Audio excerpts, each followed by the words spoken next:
Good day. This is your Mom G and I will be teaching Understanding Culture, Society, and Politics. The first chapter discusses an introduction to culture, society, and politics, and the first lesson is cultural variations and social differences. Now look at the pictures. What can you see? In the pictures, we can see different types of people and their statuses. People play different roles in society depending on their age and occupation. There are jobs that require a specific gender to perform a task, while other jobs are open to both men and women alike. Now let us define gender and gender roles. First is gender. This refers to social, cultural, and psychological characteristics or traits related to males and females based on certain social contexts. It is different from sex, which refers to the biological characteristics that distinguish a male from a female. Thus, sex makes a person male or female, while gender makes a person masculine or feminine. So, to be clear, kapag sinabi natin na gender, ang pinag-uusapan ay ang katangian o kakayahan base sa idinidikta ng kanyang society o paligid. Huwag nating pagpalitin ang terminong gender sa sex dahil ang sex naman ay patungkol sa kasarian ng tao na babae at lalaki. Now let us talk about gender roles. When we talk about gender roles, we are speaking of the attitudes and behaviors that a society expects a person to exhibit based on his or her sex. For example, in traditional Philippine society, women are expected to be plain housewives and take care of their children, while men are expected to be professionals and provide the needs of their family. Diba? Nakasanayan natin na ang mga kababaihan ay nasa bahay lamang at sila ang nag-aalaga ng mga anak at namamahala sa mga gawaing pantahanan. Habang ang mga lalaki naman ay inaasahang magtrabaho at matustusan ang pangangailangan ng pamilya.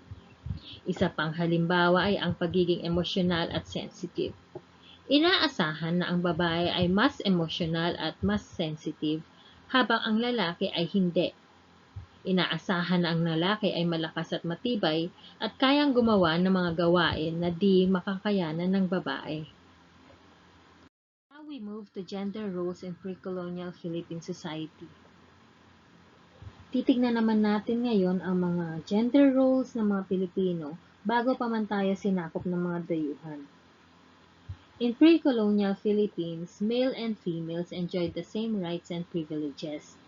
Different social functions were assigned to different members of society. There were functions that were specifically given to males, females, or both.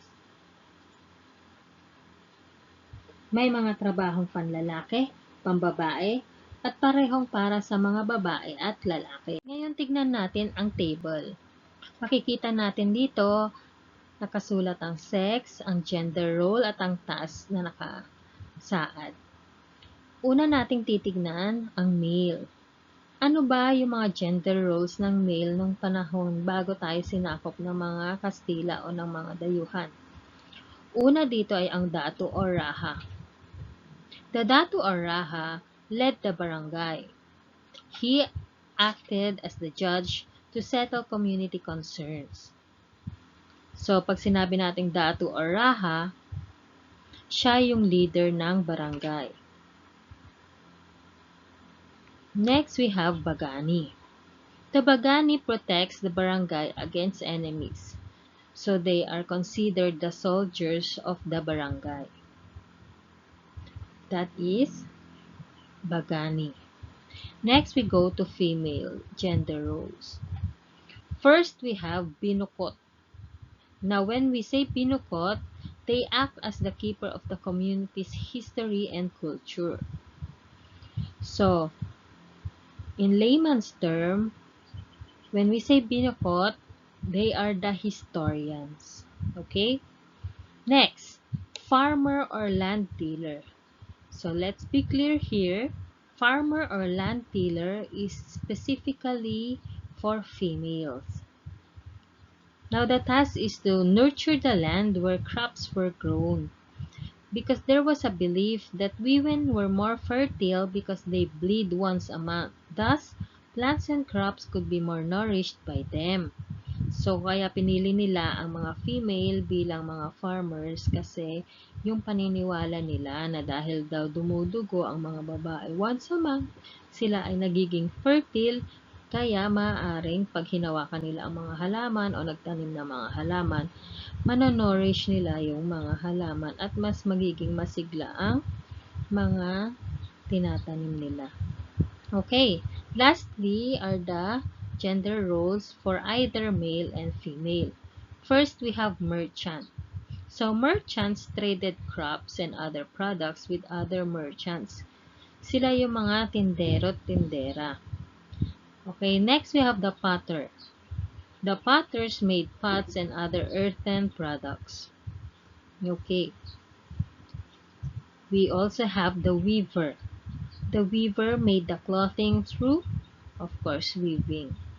They made clothes for the people, o sila ang gumagawa ng mga tela at binubuo nila ito para maging damit. Lastly, we have the babaylan. The babaylan acted as shaman and performed spiritual and social rituals. Aside from that, the babaylan is also the priestess. She is also the healer and the seer. In other words, ang babaylan class, sila yung mga albularyo o manggagamot na sinasabi natin ngayon. Okay.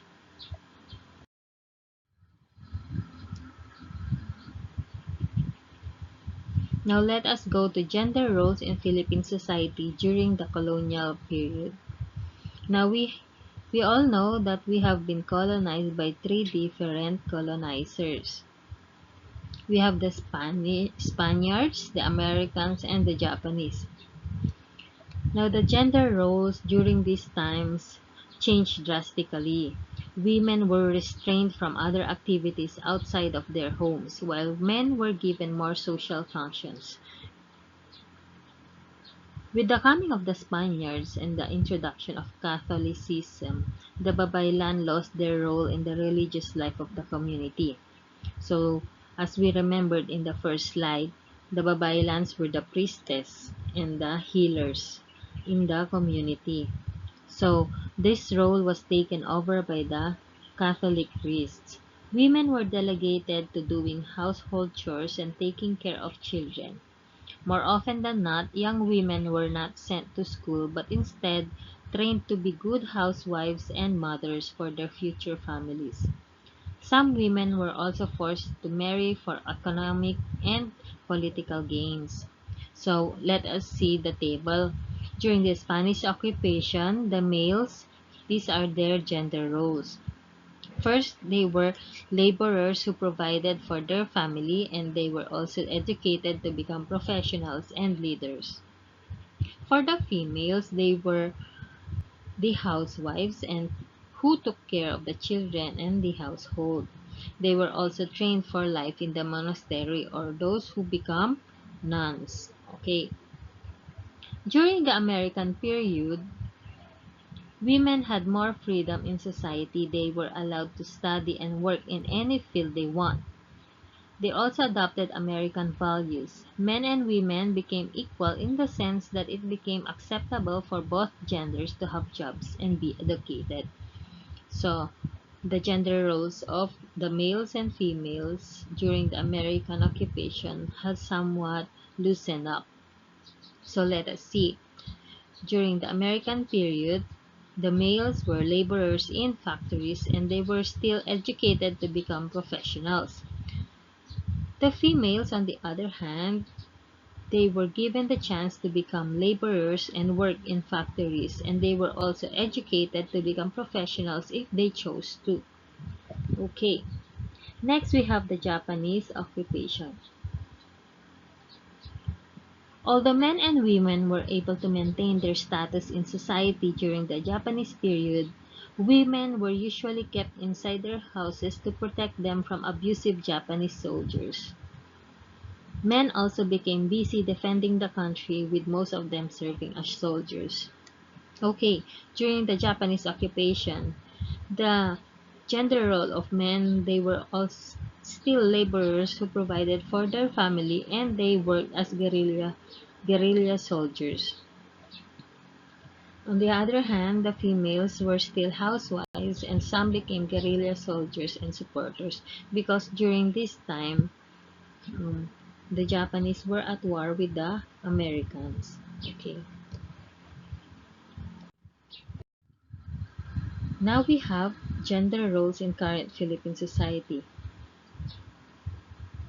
Today, we are more open to allowing both men and women to perform different tasks, not based solely on gender.